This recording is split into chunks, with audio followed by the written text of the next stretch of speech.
Hello, my name's Colin Crithers, and I'm a student reporter and broadcaster at the University of Iowa. As a journalist, my job is to tell stories, while also balancing everything else going on in my life as a student. But no one tells our stories. So, my goal is to tell the stories of the student journalists, broadcasters, and storytellers all across the country. Let's walk the student beat. Welcome in. Today, we're walking the student beat with my co-sports director, my broadcast partner, and admittedly my best friend, Elise Gan of Iowa. Elise, how are you doing today? I'm good. How are you? I'm good. I appreciate you spending some time with me here on the student beat. Yeah, thank you for having me. Of course, I know we're about to be back in Iowa City, getting ready to do everything again for this upcoming semester. But first, if you don't mind introducing a little bit more about yourself and the journalistic outlets you work with. Yeah, so I'm Elise. I go to Iowa and I'm going to be a junior. I am double majoring in journalism and sport media and culture. I'm from Chicago, if you couldn't tell by my shrine behind me. Um, and what I do, I am, as you said, co-sports director. I'll occasionally broadcast for our student radio, KRUI, and also for the Daily Iowan. I'm going to start writing too on the print side, so I'll write some features, cover some stuff, and yeah, that's about it. Yeah, you got a lot going on your plate there. First, we got to talk about the Chicago sports wall. I'm gonna just call it that Yeah. behind you. I can tell Chris Bryant's there. Obviously, what else? What else do we have back there? Okay. Chris Bryant, and then up here is a ton of quotes. Is a ton of quotes from the 2015 Stanley Cup. Hmm. And then up there, it's like a magnet, but I taped it. And then I have some player cards, Kane, Hossa, and Sieber. And then I have a bookmark, and then I have a ticket from the Stanley Cup final. And then I have more player cards down here, Keith, Shaw, and Jalmerson. And then I got Shorbs, and then I got KB again. You got the whole thing going on there, the whole Yeah. roundabout. And then I have like a little ornament of Wrigley, and then my Nico jersey. Yeah, there's like a whole other thing on the Is it really? my the shrine. Oh my Lord. Well, we'll talk about Chicago sports here after a bit. I'm sure we will, but I want to ask you first. The main reason with this is, you're in sports journalism. I want to ask why you wanted to get into it. Yeah, so when I was younger, I excelled more in writing in that area. If you asked me to do a math problem, I would have to be there for probably at least an hour. It just never clicked with me. I was in the lowest classes possible. It was just not my thing. But I was always good at English and writing, and I loved it. I would just pick up stuff and write whatever I wanted. And with the obsession with sports, I figured, oh, why don't I just write about it? Um, and the thing that really got me into it, actually, I didn't realize when I was younger that me being a sports journalist was a possibility. I was sitting on my couch watching the post game to, to like Monday Night Football or Thursday Night Football with my grandparents. And there were a few women at the table. I'm sitting there minding my own business, not saying anything. And then my grandpa, God love him. I love my grandpa. Shout out Boomer. But I remember him saying, "Why are there women at this table? They don't play. They don't know what they're talking about." Then my grandma, Mimi, God bless Mimi, she was like, "Yeah, like that." And I was sitting there, and I don't know, that right there kind of it clicked for me because I looked over and I was like, "You guys realize that's what I want to do, right?" And you could hear a pin drop in that room at that moment, but I don't know. As seeing them, I was kind of like, that's interesting. So I never thought that I myself could do it, but that's kind of like what got me into it. So yeah, there's kind of like your inspiration, obviously, of wanting to get into sports journalism. But talk to me about your start in this industry, especially at Iowa. My start, it was a punch in the gut. I will say that. It was not smooth sailing. Um, but it made me who I am. So I am appreciative of it. My start, I applied to the Daily Iowan August of my freshman year. I got in September, and in my interview, I interviewed for the sports side. And I made that very clear. And they told me, oh, we don't have any open spots right now, but maybe in the future you could go in. So I'm like, great, whatever, I'll do news for right now. They were like, you'll just have to earn your way into it. Okay. Um, so I worked, I did covered arts and crafts fairs, gardens. I did some new stuff. It wasn't bad, but it wasn't what I loved.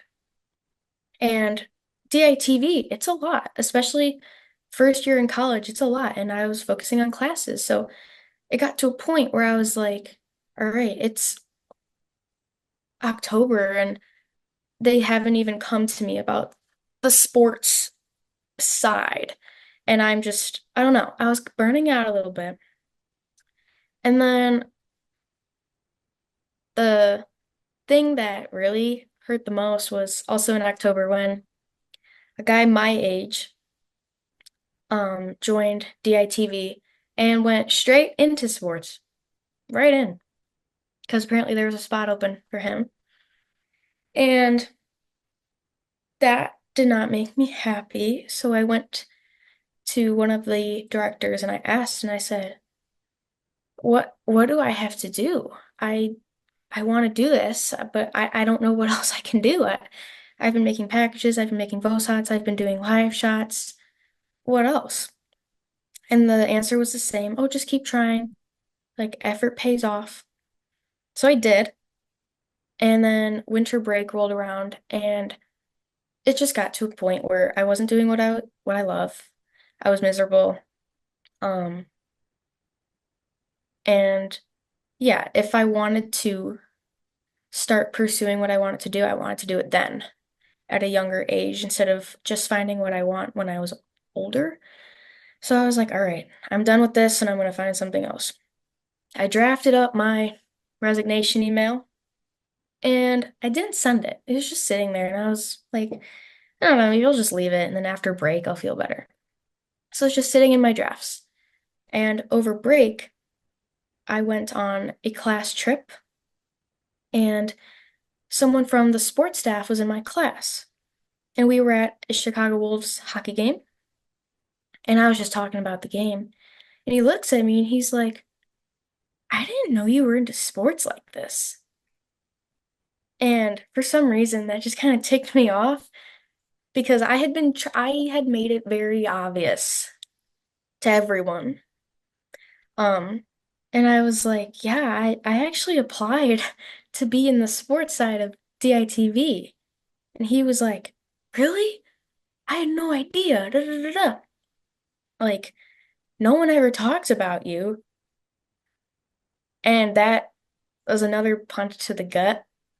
So I look at him and I go, you have 2 weeks to talk to the director because like before this trip, I was out of here. And like in the most respectful way possible. If I don't know, I wanted to prioritize myself and find my passion and do what I loved, and it just wasn't there at the time. And so he kept his promise. He talked to the director and they got me in. And that was great. I had fun, but it again, everything is 10 times harder when you're a woman in sports. It's exhausting. So sophomore year rolls around. I'm on the sports team, but I had to write basically something the length of the Constitution explaining why not just me, but other people deserve more opportunities because I was told I wasn't a polished or experienced enough reporter to cover specific games and events. That's understandable, but where and when am I going to get the opportunities to become a polished and experienced reporter? You can't just do that overnight. You need the experience and you need those opportunities in order to grow. So I texted our sports director, Brady Barron, and I said, Brady, look, I hear you and I hear what you're saying, but I haven't gotten those. I didn't get those last year when I basically had to barge through the door. And now that I'm here, it's like, okay, I'm here, but what am I doing? And he was fantastic. He replied and said, "You just opened my eyes to a side that I hadn't seen earlier." And he got me into a lot more stuff, and I'm very appreciative of him. But yeah, it was not an easy ride, but it definitely made me stronger and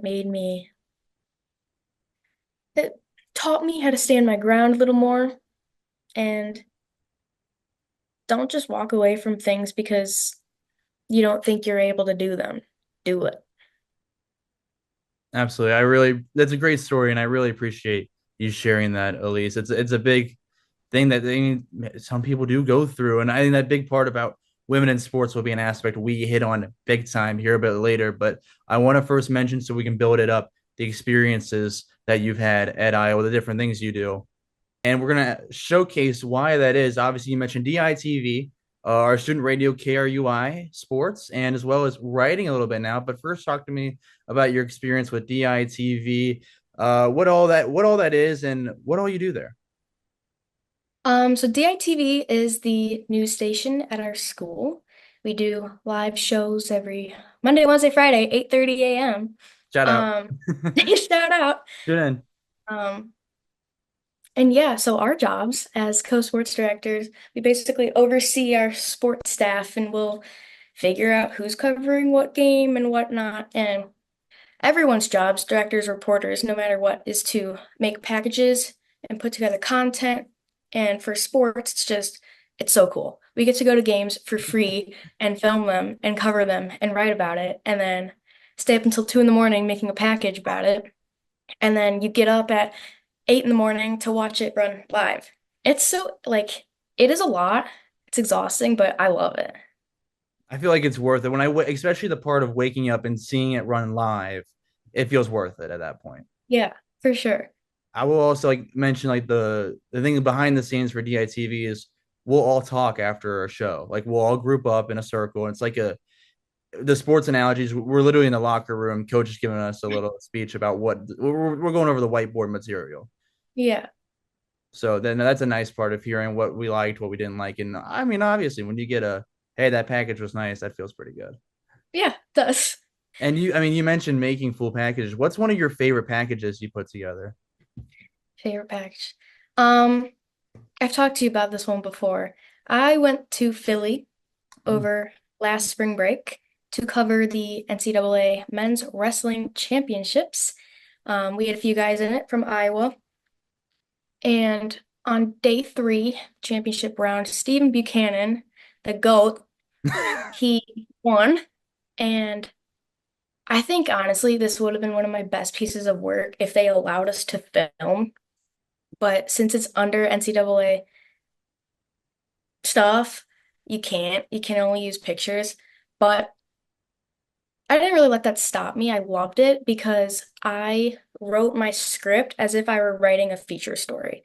Because even though I can't really show you what happened, my thing is I can still tell you and I can use my voice and use my tone and whatever. And I just think that was my all-time favorite thing to do because it was in the Big Ten tournament, he did not perform well. And then in here, like he came back and it was this awesome thing. And I think it was just super cool to also take people behind the scenes because that was probably the most emotional press conferences I've ever been to. Like he had me tearing up. I was like, oh man, I'm happy for this guy, but I was just really glad I could share that. Do you feel like with a story like that where you can't use video, it was all picture, correct? Correct. So do you feel like that's a story where your writing expertise, you being so strong in that area, came out more? For sure. I think I also it was kind of like a compromise with my sports director at the time because the rule is packages are supposed to be around a minute and 30 seconds. And it was like 2 in the morning and I texted him and I was like, Brady, hey. Um, and I just basically said, I have such a good story here. And like I think honestly, I just would like a little more free reign. So I think I made it 3 minutes and 30 seconds or something because you just have you need time to be able to tell all of that. And I honestly prefer writing over broadcasting or any TV thing because, again, that's when you get to take the viewer, the reader, the person into the places they can't see. Obviously, you can film a press conference, but like, let's be real, half their answers are PR. So when you catch them outside of that and you can put that into words and they don't have a camera in their face, it's like 1,000 times more authentic. And I just love it that way. So being able to write that and combine it with something that would be on TV was just so cool. No, absolutely. And I do remember that story, and it was very well told, very well spoken. And I mean, we got to do the shout out Brady Barron real quick. Grady Barron shout out for sure. Shout- Let's have some fun real quick. I mean, share with me maybe your favorite Brady story, if you can My think of it. favorite Brady story. There's probably a million. This, God bless this guy. Um, I mean, it's not really a story, but our whole staff, the sports staff, we kind of turned Brady into like a punching bag. It's not we're like not in a mean way. Just want to clarify that. But um we found his old esports page He's gonna hate us. on his old school's website and we made it like we made it the background of all the computers. We did it so when you open Google, like it would just open right to his page and like we printed it and put it everywhere. I don't know, but that was funny. And he was so good about it too, which made it 10 times better. If he weren't okay with it, obviously it wouldn't be funny. Um, but we were like his little kids. He was just like, okay. Cool. I mean, for those that have watched this podcast or the show, I guess I typically link stuff for Brady. I will not link the website to that page. I promise. Yeah. I feel like that'd be a little evil. Just- Tiny bit. yeah. He was cool about it. No, I won't do that. I won't do that at all. But yeah, I mean, you talk about being co-sports director and overseeing the sports staff and everything. What's one thing you look forward to most in that role of being kind of there for everyone? I love being able to help people. Um, Especially like knowing what it feels like to not have a lot of help in the past, just with specific things. It's not fun. And it's not fun to feel as if you're bothering someone, constantly asking for something. So I want to be the person that is kind of like the safe spot, the home base where it's okay if you ask me a million questions, and I don't care if it's the same question 1 million times. I'm there for you, and I want to help, and I want them to feel okay asking me for help. That's the whole point of it, right? Mhm. Exactly. And I think that's something you will obviously excel in knowing you personally. So I'll give you that there. But you've also brought up KRUI and getting a few broadcasts here or there. So talk to me about what that experience is like. Yeah, KRUI, it's so much fun because it's not as serious as if I were going on Big Ten Plus and broadcasting some huge game for all the parents of the athletes to see, and that stresses me out. But KRUI, broadcasting isn't my number one strength. That's just something I like to do for fun. Um, and that's just a great outlet for it. And shout out to Aiden Wirtz, the director. He's phenomenal. Um, but yeah, I've called some basketball, I've called some baseball. It's fun. You and I call games. We certainly do. Shout Hmm. out Wordsy. Shout out Wordsy. But we have a lot of fun with those calls. Hmm. I like the time. I think my favorite part is when we just break off and just random stuff and Oh like yeah. games going on. Like, oh, there's a strike. By the way, did you watch this one movie?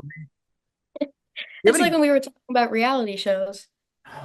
Oh yeah. What were we Perfect talking? Match and Temptation Island. What is? I don't remember Perfect Match. It's like I don't really, it's they gather like 10 girls and 10 guys and put them in a house and they all take a compatibility test in the beginning and they're all assigned a match, but obviously none of them know. So the point of the show is they have to figure it out. They have to figure out who their match is. Even if they don't like them in real life, that's what the scientific thing it paired them. So they have to figure out their pair. And they have only so many nights to guess it, and it's entertaining. Huh. So like I guess if they pair up right, they win. Yeah, And it's it's not like an elimination, like there's rounds or anything. You just either you get it or you don't, right? right, Okay. right. Okay. And yeah, you said Temptation Island. Oh my Lord. Yeah, we were Yeah, live on a baseball call, and I think they were just like it wasn't in between innings. It was just I think it was a pitching change or so. No, yeah, I think it was a pitching change. Correct me if I'm wrong. That we were just I talking don't about. really remember. It was a big old breaking the action. Do you have any other favorite moments on the headset on call? I mean, I loved my walk-off call. Oh Um, yes. that was super fun. The suicide squeeze. Um, I've never had a walk-off call before. I mean, I've only called like 3 baseball games ever, but it was really cool. It was really fun. It was a great call. Do you kind of remember what how it went at all? I remember my call, and I remember the adrenaline and watching like so and so's coming from third base and he's running and he's squaring the bat. Oh my God. It was just like I was all over the place. Because the The guy at energy. the plate, he's like this 6'5", jacked, huge, last person you would ever want to bunt the ball. He squares. So everyone is like, ugh. That was like the big thing. Yeah, and you had the energy in it. The energy was definitely there, Yeah, and the microphone did peak. it did, but it was a good call, obviously. So credit to you for that. Thanks. That was I remember being a color commentator for that. Um, and then you mentioned also writing a little bit more, getting back to the old point of liking writing more than most things, especially compared to math. I got to bring up the point of like you brought up how like math wasn't your thing, but English and writing was. It's like Mm, almost polar opposite of me. And growing up in school, I was well. At first, I started off in all lower classes, just period, and then somehow I got into like the top math class, but I was never a good wasn't good at writing, wasn't good at English. I wasn't. I ended up not being like bottom at the end, but like it's polar opposite. So I thought that was really funny and unique. But the writing portion, talk to me about how you're going to do DITV and Daily Iowan. yeah, so it'll be a lot, but I'm excited for it. So the Daily Iowan, obviously there are 2 sides, TV, print, and when I applied, I actually meant to apply for print, but I didn't. So that's why I'm in TV. I just turned out to really like it. So now I'm actually going into print, and the sports editor there, Brad Schultz, shout out. He reached out to me and was like, "Hey, I heard you're interested in writing. Do you want to write for us sometimes?" And I was like, "Oh my God, sure." Um, and I never really thought to incorporate myself or reach out because I didn't want to take other people's spots or I don't I don't know. I was just it wasn't on the forefront of my mind. I was actually in the car with Brad when he asked me that. And then there was another time when I was in the car with 2 other print reporters, and they straight up asked me, "Why aren't you on the print team?" And I was like, "Yeah, why am I not on the print team?" So might as well split my time and it'll be fun. I'll get to cover games just in the press box instead of on the field, and I'll write some features. We have kid captains for Iowa football. So I'll get to write about those, and those are always just so amazing to write, and those people are so amazing to talk to. So that'll be really fun. They are great to talk to. I gotta give some love to one of my favorite kid captain stories I did the last year, I guess. It was the Hayden Urich was the kid captain. And at this point, like I was on the call with them, asked some questions, put together a story, and sent it. And at this point, if you give me a second, I have her kid captain card at this point because I have become friends pretty much with this family. So they sit in the same spot for each game. And beforehand, whenever I'd go cover one, I would go step up and talk to them before the game would start, or maybe even at halftime. I think one of the games I was sitting on the side they sit, and I would just turn around every now and then and just like shake my head at this one play or be like, "Yeah, like how do we like that play?" But no, the families are amazing. Those stories, as you mentioned, are incredible. Yeah, for sure. So with, I mean, I feel like you could also with the writing part though, like you can always have more writers. Hmm. So yeah, definitely not taking any spot there. Do you feel like it? How could it be difficult to balance writing your writing style, I should say, and your TV personality? Do you feel like those weigh on each other at all, or do you feel like it's kind of easy to separate your mind on them? Um, for me, they're easy to separate, um, because my main job for the past 2 years has been TV. So I've been forced to separate them, Mm. but I love my writing voice and I just think my TV voice is okay. So separating them, it's been a little difficult. So when I'm going to incorporate the two, I'm going to try and find a happy medium. I think I don't love the TV as much because my writing voice is very, I write at like I would talk. I write with sarcasm. I talk to the reader as if I'm just telling them like, "Oh my God, guess what happened?" But a little more professional. And on TV, you can't really do that. So I guess I'll just try and find a happy medium there. Absolutely. And I want to give you a chance to talk about this point. This is the beauty of also being at Iowa, knowing this point, and I think you'll appreciate it, is one of the classes that you've taken for writing, for sports writing, specifically at the University of Iowa. I think you know what I'm hinting at if you want to share what that is and how that's impacted you. Are you talking about the Chicago trip or Oh, my I spring not break even. class? I was talking about one of at least your, but one of the favorite professors for sports writing at the University of Iowa. Wayne Drays. I appreciate that man to an extent that I don't think he will ever know or understand. He has guided me in the best direction I could be guided. He has been there through my ups and downs, and he was one of my professors freshman year when I was still figuring everything out, what I wanted and everything like that. And yeah, the Chicago trip over winter break, we it was like this class, and I was looking at it, and I live here. So I was looking at it, and I was like, I live here.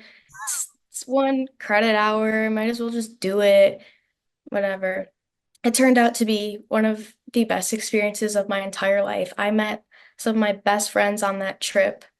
Um, and that trip is also the reason I got into DITV Sports. But Wayne, he's just the absolute best because he's like a coach. He keeps it real, but it's in a way that pushes you to be better. And I'm not the person who's like, it's okay, just keep no, like I need you to be like, that's terrible, change that, and he does just that. Um, there are some moments where he'll be critiquing my work and I'll read it and be like, oh, okay. Um, but it's what I need and it's what makes me better. Um, and yeah, at the end of last year, I took sports writing with Wayne. I was in one of the biggest slumps I've ever been in as a writer, as what I did for DITV, just as a journalist. Um, and I got the worst grade on an assignment in general that I've gotten in years. Like I haven't gotten a grade that low since I was in high school.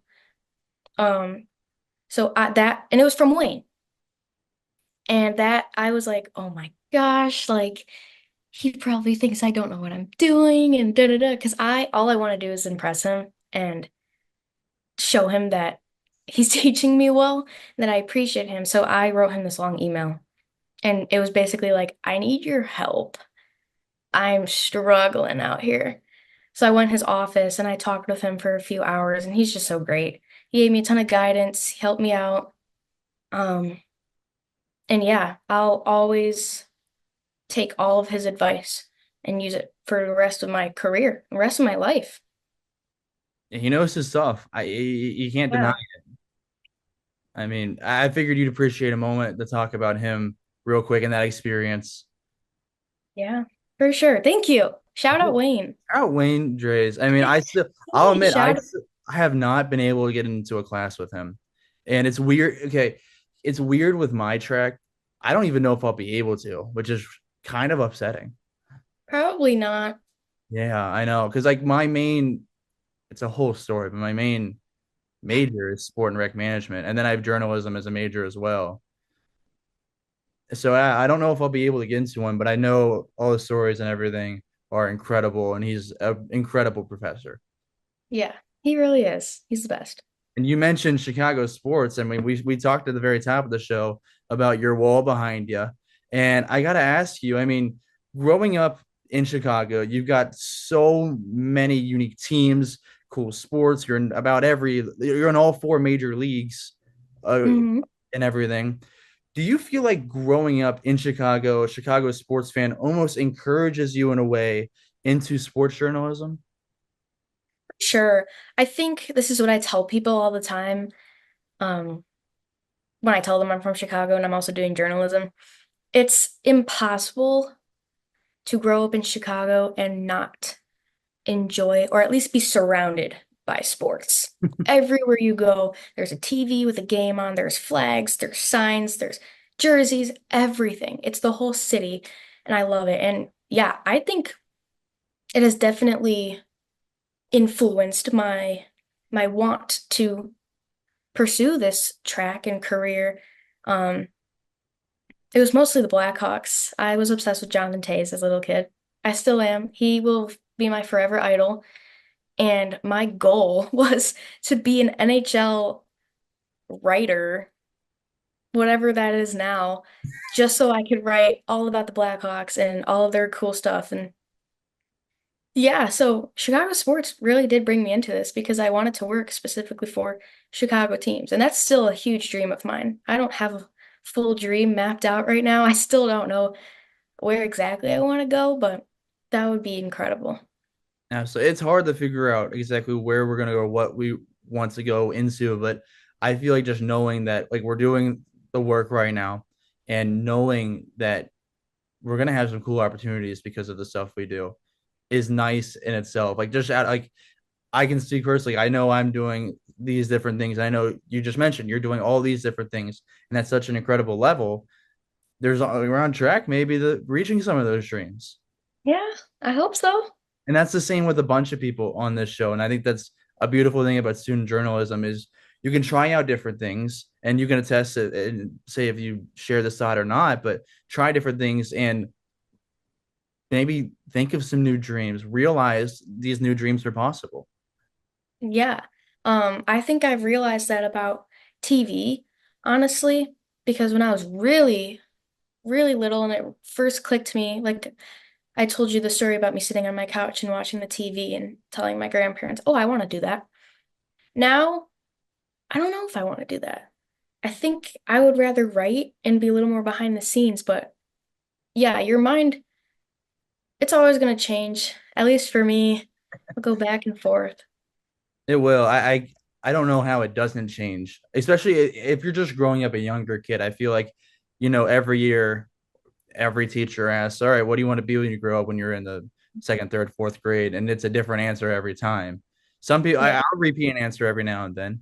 Some people have it down what they want to do, but every now and then you at least have to think of something different. I feel like. Hmm. Well, I don't even know what my most unique dream was, but that's not the point. We don't need to go off on that tangent there. I want to ask, like, being a Chicago sports fan, is that your favorite part of being a fan of all Chicago sports? Is that it roped you into journalism, or is there a different aspect that's your favorite? Um, that is a huge aspect of it, but I think my favorite part about being a Chicago sports fan is how other people can look at me and be like, "Oh my gosh, you are way too crazy about your team." We have a city of 1 million people who are just like me, and that is the best. Like it's painful out here right now in these times. I'll just keep it at that, but we have each other and it's the fans, the fan base, the environment, the atmosphere. That's my favorite part. Yeah, I know. I feel you. I was. I don't know if you've seen it, but did you see ESPN came out with this? I don't even know what to call it, but it was a thing where you entered the teams you're a fan of, and Oh, I saw that and I went to do it and I couldn't find the link, so I didn't do it.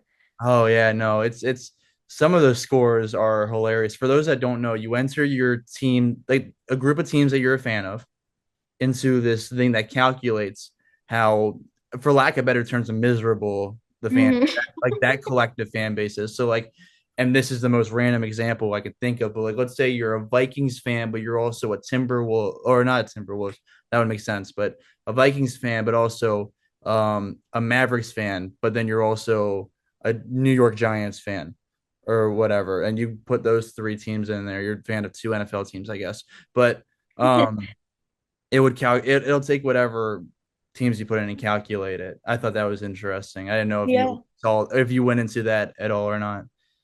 I wanted to. I went to their because they were like link in bio. So I went to the link in bio and it just wasn't there. Yeah, I know. Or maybe I'm blind. I don't know. No, I was like, if you can see here. By the way, new for those that have watched, new setup. I'm in my new apartment in Mount Iowa City. It's like my 10th Ah, location. hat wall. What? Oh, the yes, hat wall over here. If you can see the red hat over, that's my Reds hat. Okay, yeah, there it is. Now we're talking about the Chicago. This is what I wanted to bring up, and you see the Bengals logo over there. So yeah, sticking true with my Cincinnati sports, and of course the Reds and Cubs have a little bit of a connection. Hmm. No comment. I like the Reds. They're probably my favorite team in our division. Um, because I can tolerate you guys and I can tolerate your fan base. I appreciate that. Colin, I will just keep it straight. If you were a Brewers or Cardinals fan, our relationship would be very different. I mean, fair. I would kind of hope so. I would hope so. We would be I'm sitting. like 50% messing with you there, but No, don't be. I know you are. Here's the other part. Yeah, like I know you are, but like, come on. Especially with like we don't need to talk, as I know this will be a sour spot for both of us, but how the Brewers are doing right now, but also the Cubs Cardinals rivalry is pretty good. it is. My mom's side of the family, the whole side, Cardinals fans. I went to one of their houses once. Their bathroom wallpaper is St. Louis Cardinals themed. I was in there and I was like, I will go to the house next door. Yeah. I'll Like, say this. I I'll don't say want to that as know a that. Reds fan, there's a reason it's in the bathroom, right? Does Yeah, that make sense? it did make sense. It took a sec. I felt like it took a It second. shouldn't be anywhere, honestly. Oh, obviously, but if it's gonna be anywhere, it better be in the bathroom. Yeah, true. Yeah, I think I would say that part. I will say I've been down to St. Louis before, and I wasn't there for a game, but I was in Busch Stadium for like a walking, like just a tour. Um, I'll give them credit. Stadium is nice. Not they do have some cool players in the past, but no, I don't like the Cardinals. I would agree with that. They do. I mean, that's the hard part is when I remember walking around and you're looking at some of the players and they're telling you stories about them, and I'm like, this is making me hard to really hate you guys. Like I still hate, but like really hate you guys. Like you got Stan Musial in the past, Ozzie Smith in the past, and Yeah. I mean, I don't know. That's pretty cool. Honestly, I was just talking with my dad about this. Hmm. I think I dislike the Brewers more than I dislike the Cardinals. That's And I fair. don't think it's a common thing among Cubs fans Yeah. because I was taught as a child to despise the Cardinals. The Mm. Brewers were never in that conversation. It was just Cardinals bad. But now, I don't know. I just really cannot stand the Brewers. I just can't. I can't stand them. I can't stand what they're doing. Just, just can't. By the way, when we're recording this, it is Monday, August 18th. So what we know of the Brewers is ridiculous and unheard of baseball. Yep. Just for yeah, we don't need to talk about it. It's okay. I won't do that. We just took loss number one, and now game two is in what, 3 hours? What time did you say that game was? 7:05. a little over 2 hours. 2 hours, 15 minutes, 25 minutes. God, I remember I said I was decent at math once. We both just whiffed. Yeah. I just it's a You good over sensitive there? it's a sensitive subject over here. Remember the whole like Cubs fans are they're going in they're die for their team. Oh Love. yeah. You'll never catch me not rooting for the Cubs. I don't care if we lose out. Hmm? I'll still be a diehard Cubs fan, but Absolutely. it's like a full-time job. It's so hard. It, I mean, you guys are still in a really good spot for the. You were at first place in the wild card, really good spot. So I mean, things are still good. Yeah, they're so good. I'm just still traumatized from last season when we lost 11 games in a row and then lost our spot in the playoffs. So, I mean, fair, fair. Yeah, don't want to get my we'll hopes see up what too bad. happens. I think they're going to be in a good spot. I do Um, too. everything. So things will probably pan out in Wrigleyville this summer, or I guess this fall, because October. I see. Yeah. I don't know. I don't know any better as a Reds fan. October is the fall. Yeah. I don't. I don't know any better. Baseball happened in October. Did you know that? I didn't know that actually. Mhm. See, that's the funny part. That's the tough part. Is yeah, I don't know about it. You guys are looking good. They're in a good spot. I'm happy with the team, no matter what happens. Even if, and I'll put this on record, if they let's say like the Reds currently stand about a game and a half out of the wild card.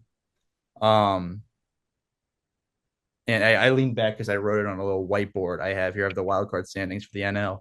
But let's say they don't make the postseason. They gave it a good run. It'll be unfortunate. It'll hurt, but as I don't know, I'll say on record, you got to be happy with what we can get every now and then. And yeah, I'll leave it at that. But if they make the postseason, it'll be a parade. You told me you'd cry. I probably would cry. That's the thing. Like it depends on the scenario and what happens. I might just run around in circles with joy, but we'll see. We'll see what Yeah, emotion we shall overcomes. see. I mean, yeah, that's a beautiful part. I know it's completely different level. Chicago's a huge city, and Cincinnati's a decent sized city, but it is huge for baseball. People love baseball around the area, whether it's, of course, the Cincinnati Reds, but all the way down to watching youth baseball. People show out, and it's Hmm. impressive. For sure. We love our baseball teams. Moral of the Yeah. story: we love our baseball teams. But I mean, talking about like for me personally, you mentioned like NHL, like writing for the Chicago Blackhawks. For me, it's always been broadcasting baseball, or of course broadcasting for the team I grew up loving, the Cincinnati Reds. And I think that's the beauty of what we do is we can have those dreams, we can still love those teams and try all these different things. Do you feel, and here's the question, I remember one of my freshman year classes, it was a sport and rec class, and the question was basically, do you lose your fandom in this or that or that? Do you feel like people could lose their fandom at all as a sports journalist, or should that really not impact it? I think it depends on the person you Hmm. are. Sorry if you can hear my brother laughing in the I did background. not hear it. Okay, well, he's very loud. Um, but yeah, I think it depends on the type of person you are. We had in my sports writing class with Wayne, we had someone come in and she worked for her favorite team and then basically became miserable and was like, I can't, like, don't ever work for your favorite team because it'll ruin the team for you and da, da, da. And I was sitting there and just I felt everything just come crumbling down. Um, but then again, I put myself in that spot. Okay, let's say I work for the Cubs. Yeah, I'm going to be working 162 games. I'm going to be gone all the time. But I love that. And I think you just have to love it enough in order to maintain stability and maintain that being a fan as well as being a journalist. But yeah, it definitely depends on the person and it depends on the job you have. Depends on a lot. It can be overwhelming. And I don't know, I think it's a good example with Iowa sports. If, if being a journalist about the Iowa football team, I don't it like it doesn't impact me as a fan. I still root for our team. I don't love them any less. I still have the same amount of passion, even though I cover them. So yeah, I think it just depends. No, I completely agree with that. And I think that kind of leans into what I wanted to ask you. And I guess I'll ask it this way. Do you think, and this is actually, I won't say it on here, but something that's come up around Cincinnati sports, especially with the Reds. Um, do you think it's okay for a journalist to be a fan of the team? Let's say they're on a beat for a specific thing, be a fan of the team they're covering. Um, I think that also depends on the context that they work in. I know you've told me about you guys have a Cubs fan who's a Reds reporter, and there's some bias and some stuff. Like, to me, that's not cool. Um, but the Cubs, we have Bleacher Na Nation, and the guy is Brett Taylor. He's the biggest Cubs fan ever, but he writes ethically, he writes well. So I think it just depends. Bringing that to like the Iowa side, like obviously at this point, we're students at the University of Iowa. We like Iowa athletics. We also cover Iowa athletics. How do you personally, as a student journalist, balance being a fan of those teams, for example, Iowa football, but also staying professional, being a journalist, doing your job? Sometimes it's hard. Last year, I was covering the Iowa State game for KRUI, and that was really hard not to react in the way I wanted to react. I had to go on air and talk about my feelings about the game. And I was sitting there and I was just like, I don't know how to be nice. I don't know like what I can say and I it's hard. Um, but it's a good lesson. And I would rather learn that lesson now than get in the real world and get a big time job and then do something and then get fired. So I think it's a good lesson. Absolutely. I think that's also a context, again, KRUI Sports being our student radio, where you can kind of show a little bit more of that bias, that fandom. I was listening to on the drive up here to Iowa City a podcast with John Sadak, who is the play-by-play voice on TV for the Cincinnati Reds, and he actually talked about this concept a little bit. And he was like, "I think if you're local TV, local writer, whatever, like, why wouldn't you want the team you cover, the team you broadcast for, to do well?" That's pretty much exactly what he said, and I would agree with that. As long as you can maintain sharing the facts, sharing the stories, telling the truth or whatever, not letting your fandom overtake your actual work, I think you can still show a little bit of emotion. Yeah, for sure. And I think that's an interesting part with the writing aspect. You talk about getting into that more. And you talked about bring people into the scene, showing them what they can't see. How do you convey that emotion over words, over text? Just in general or being a fan?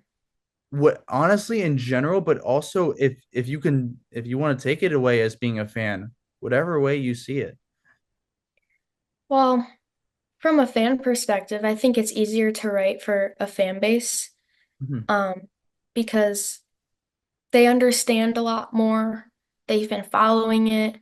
They are just as excited as you are. So it's definitely easier to write that way. But general writing, connecting on an emotional level, it can be hard. You really have to like nail every single detail that goes on behind the scenes, especially with attention spans now. Mm, People aren't going to want to read something that bores them for over 2 seconds. And if they're reading about this exciting game or this specific athlete, they want to know the story. Okay, they won. Why is that important? What's the story behind that? So I think putting emotion in there is so important. And I think it's the most important thing that you could do in writing, besides having a good lead. Um, you have to make people feel.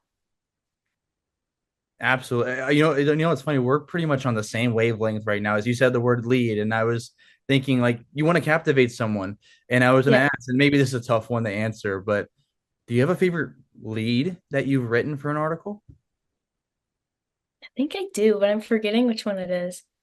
We'll take a second if I you would have to come back to that. I would need to go and look at all of them. really. Yeah. But um, yeah, leads can be hard. Hmm. I've sat there for long amounts of time thinking, okay, what can I put here that could also connect to the story, but also leads. It's harder than people realize Hmm. sometimes. But yeah, I for sure have a favorite lead. I'm completely forgetting what it is though. It's I would okay. have to come back to it. If you think about it, just blurt it out. That's completely fine. But I think the cool part with you specifically, you do TV and the writing, and you mentioned like attention spans, and that's going to be hard in either case here. How do you feel the lead of a visual TV story, a package, can differ from a written story, the lead of a written story? That differs because if you do an open stand-up, you can be creative with it. Um, and that's something we've been working on in DITV is a little movement, a little motion, a little fun, a little creativity. So if you're it's also cool to be standing in that place and people can see you in that place. I think that alone is just something that's super cool and captivating. But yeah, if you're able to move or get your hands on a basketball or something like that, that's cool. And people are gonna want to watch it. At least I would.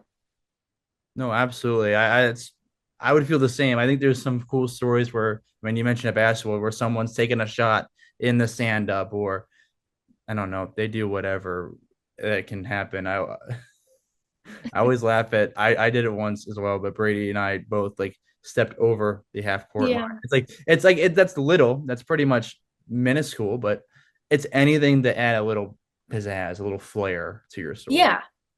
And you don't have to be, I mean, you should, but you don't have to be as captivating with your words Hmm. because your actions can make up for it. But still, I think even visually, and I was going to talk to you about this. I kind of want to incorporate it next year. I think our leads should be just as strong as if we were writing about it. Yes, ma'am. I'd agree with that. I think that's a huge part of it, especially when, I mean, you're a student, you're making reels for everything. Hmm. So that'll be important for that as well. But also, yeah, it just helps tell a good story. Yeah. You I'm on had board. Ashley on this podcast, and I watched a few of her old packages, and her leads were just so good. And I was like, man, like we got to start doing that. Because it was like she was reading her writing. I was like, that's really cool. Mhm. So shout out to Ashley. Shout out Ashley Davidson of Oregon. If you have a chance, I advise, I mean, not for you specifically, but in general, for anyone listening, to go listen to that episode. I thought that was a Mhm. fun She's one. awesome. She was great. And we'll do a little self plug here real quick. She'll be back for before the kickoff. If you don't Oh, know, really? yeah, I told her about it. Woo. And she said she is more than willing. So we have Elise and I will be co-hosting a show called Before the Kickoff with DITV. It's just our weekly pregame football segment. We'll talk everything about Iowa football's upcoming game. And Ashley will appear for a little bit to talk about the Iowa Oregon football game, give us a little insight on the Oregon football team. Nice. So plug BTK. Shout out Ashley, real quick. I'm excited for BTK. I think that's the one where we can just kind of we can do whatever we want. Yeah, I'm excited for it too. I remember one of my favorite parts is just finding something dumb to do each week or creative. Like my favorite is always throwing on the old time helmet, if you Mm-hmm. remember that. It was so dumb. I had hyped it up for 3 weeks, and didn't tell anyone what it was, but I was like, you guys just have to wait for it. Um, and on the side of the screen, I was like, here's this game worn helmet that I put Oh, on. wow. I You did have it with not plan for that either, by the way. It was just sitting here, but there's the helmet. love it. But yeah, no, I'm excited for that as well. But I mean, just talking about all of your experiences, the fun stories you've had, the things you enjoy behind the scenes. We've talked a little bit around some aspects of student journalism that are enjoyable or beneficial, but on a basic surface level, from everything you've seen, why is student journalism so important for the outside person to pay attention to? I think students and kids alone are a lot more real, especially working for their school stations. Um, College students are very passionate people, and they're very passionate about their schools and their teams. So what they give you is legit. So I think that's very important to take into consideration. And also, I think a lot of people underestimate student journalists. You're young, but it doesn't mean we don't know what we're doing. So it's also getting our feet in the door and paving that path. I just think it's an important thing in general. It is an important thing, and I agree with that statement. Just because student journalists are younger than every single professional and like true professional in the field doesn't mean they're worse. I mean, you can convey that in a sports way too. Like think about how, all right, this young player is better than someone who's older. It does not matter the age. I think at this point is if you can tell a good story, you can tell a good story. Right. And I think here's the unique part with you is being a woman in this field. It is obviously a male dominated field, and I openly admit that. Um, but It's all being your fault. it's my fault. Yeah, I don't know why I say it like that, but it's my fault. But no, it's admittedly it's a male dominated field. So being a woman in sports, why do you think it's so much more important to see women in this field? Again, because it didn't click for me until I saw a woman on TV that this is something that I could do. And representation is so much more important than people think. Um, because yeah, people can tell you, oh, well, why didn't you just get into it right away? Because I don't see anyone like me. So it makes me think that it's just gonna be so easy, you know? And that's my main goal. I want to be that person that younger girls see on TV or they read my writing or whatever I end up doing. I want them to see my stuff and be like, I want to do that. If she can do it, I can do it. So yeah, if I can do it, you guys can do it too. Absolutely, and I think building off that point there, I've seen it where in public you've gotten a little like, "Hey, I like your work" or whatever. I remember covering a baseball game with you, and someone came up and was like, "Hey, I appreciate what you do." Um, so knowing that, I mean, you're in that spot now. I mean, it's only on the student level, of course, but it is the same as a professional level. You're telling great stories, and people are seeing your work. So knowing that you're in that spot, and people could, especially younger girls, could see your work and be inspired by it. What's your message to girls wanting to get into this field? My message? Well, my first one is cliche, don't give up. Because if you give up, you're not going to get anywhere. If I gave up trying to get to where I would be now, I would probably be in a different major because my experience of getting here was not fun. My second message, don't be afraid to put your foot down and stand your ground. I have gotten so many, do you know what you're doing? Do you know how that works? And it's really frustrating and degrading and I don't know, but it's also when people think they're better than you just because they're men, don't be afraid to prove why you are just as good as they are. Don't be afraid to put your foot in the door and get the ball rolling. Just do it. Take the chance, take the opportunity, just do it. And you will get so much further than you think. That's what I had to do. I got mad enough to the point where I was like, you know what? I'm just gonna do it. And look where I am. I'm so happy. I'm living my dream. And yeah, that's my message. Don't give up. Don't be afraid and just do it. Yes, ma'am. Snaps to that right there. Give you some. I mean, I'll say it again. You are showing that every day. You are proving it every day, and I like the phrase there. Just do it. Nike. Like, ironically enough, we were talking about Ashley a little bit ago. That was similar to her message as well. Was just do it. And I Hmm. think that is such an important thing to say. Is like even if you make a mistake, you're gonna like you're if you keep pushing on, you're gonna find yourself in a really good position, like Miss Elise Gan here, who is doing so well. Yeah, and that's another huge part. As a woman in sports, I'm not going to sugarcoat it. You have to work 10 times harder than any man to get to the same place that a man will be. And if you mess up, you will get all the blame. But if a man messes up, it's not that big of a deal. So don't let that get you down. Just let it make you mad. It's not fun to be mad, but sometimes being mad helps. So let it make you upset, let it motivate you, let it fuel you. It's going to happen. At one time or another, this is not an easy journey. You're going to get questioned, you're going to get invalidated, you're going to get stomped on, but yeah, just keep going. Absolutely. I love that. And I think a nice way to think about it too is like you mentioned going back to that moment where you're sitting on the couch, you're looking up and maybe you're seeing a woman on the TV, or maybe you're like, oh, maybe this is something I might want to do. Knowing where you're at now, thinking about everything you just said, if you could go back in time and tell yourself, hey, this is what I'm doing currently, what would you tell yourself, and or what would your younger self think?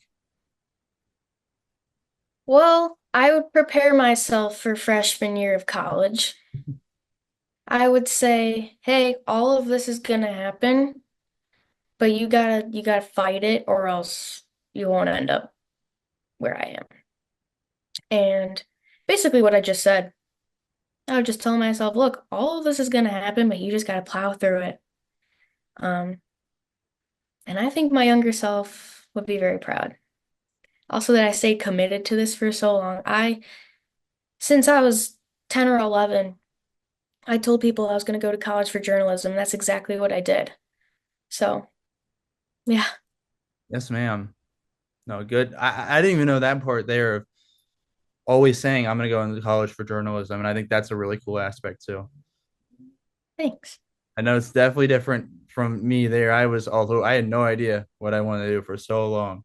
I was a younger kid, and they're like, you know what you want to do when you maybe go to college or whatever. It's like, I don't know what accounting is. I don't know what anything is. So I didn't know what any of the majors were. So I was like, no, I don't know. But no, Yeah. it's cool to know that you had this vision. You're like, I'm gonna find a way. And look at you have absolutely found you've more than just found a way.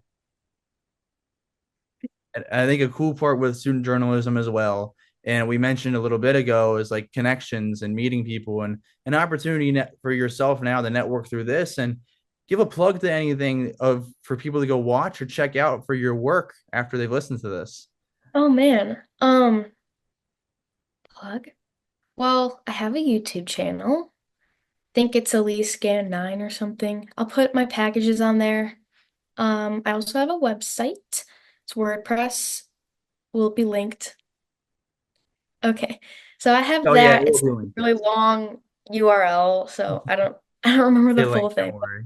It's called Through the Eyes of a Journalist. It's not for school, not for work. It's just something I like to do. I write about whatever I want. Or over the summer at my internship, something really cool happened at one of the baseball games. So I wrote a really long recap about that. And I was like, well, that could go on my website. So that's up there. It's just a bunch of miscellaneous stuff. Absolutely. I'll make sure I link everything. Don't worry about that one. On your YouTube page, am I going to find any? unique fun videos at all, or is it just your package? No, No. that's my other YouTube page. Oh, I'm gonna find it I and was link it like as 8. well. I'm gonna find it and link it as well. Yep. No, don't I worry. did But some singing, some DIY. oh, now I'm gonna find this. Good luck. Good luck. Yeah. Wow. That thing is confident. That's like, Nope. no one is ever going to see that. I'm going to send you a picture or video later of me scrolling down on this YouTube page. Just you wait for it. Sit by your phone, have your ringer on, notifications on, ready. I'm gonna find this. I'm absolutely not gonna find this. There's no way. I'm not very confident. I might look for like 5 seconds and then be like, okay, I tried. I've tried finding it again. I can't even find it. Oh yeah, then no way. No way. Yeah. Mom. It was a duet channel. It wasn't just me. It was me and one of my friends. So I don't know what Oh, the name okay, that's was. fun. That's fun. So I like I can't remember for the life of me. I'll have to ask her. Yeah, and then you'll share, and I'm gonna go through it. You already saw my blog. I have seen your blog. I have, but Yeah. also, I mean, and this is completely on me. I apologize for this, but shout out to the internship this summer because you had a really cool position, and I want you to mention that real quick. Give yourself a shout out there. Yeah, I worked with the Kenosha Kingfish. They're a collegiate baseball team. And I was the scorer along with they called it PR, but I didn't really do PR. They have like a little newspaper that they give out before the games. It's super cute. And I went to my manager, Justin, and I said, all right, so is there anything you want me to put on here that's specific? Do you want me to do this? And he was like, that's your baby. Like, do whatever you want with it.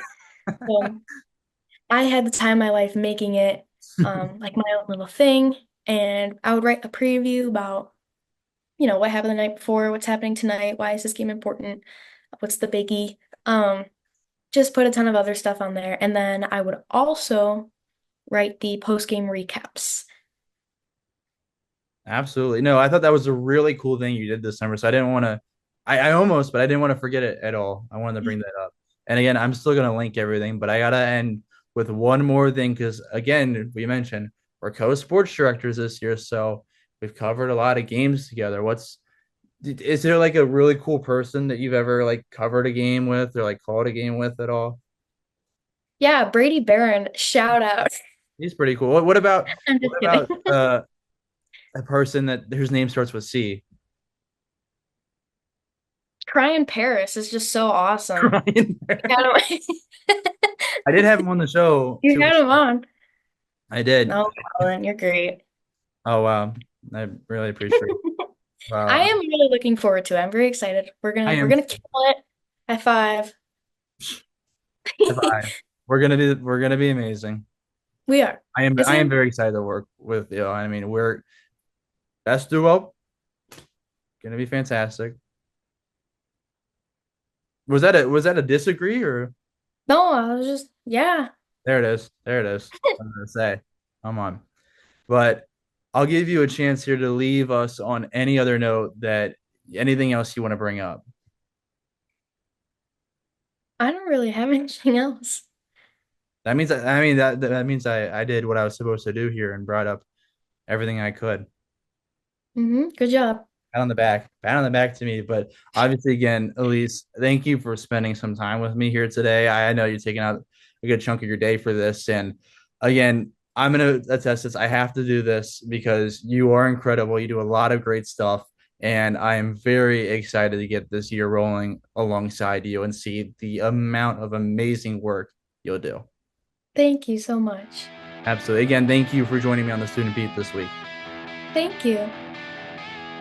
Thank you for listening to this episode of The Student Beat. Make sure you check out all of Elise's work. She's one of the best out there, and I'm just so excited to continue the work right alongside her this year. And if you want to stay up to date with all upcoming episodes of The Student Beat, make sure to follow me on Twitter at C_Carithers33 or at The Student Beat. We just walked The Student Beat. I'll see you next week for a brand new episode.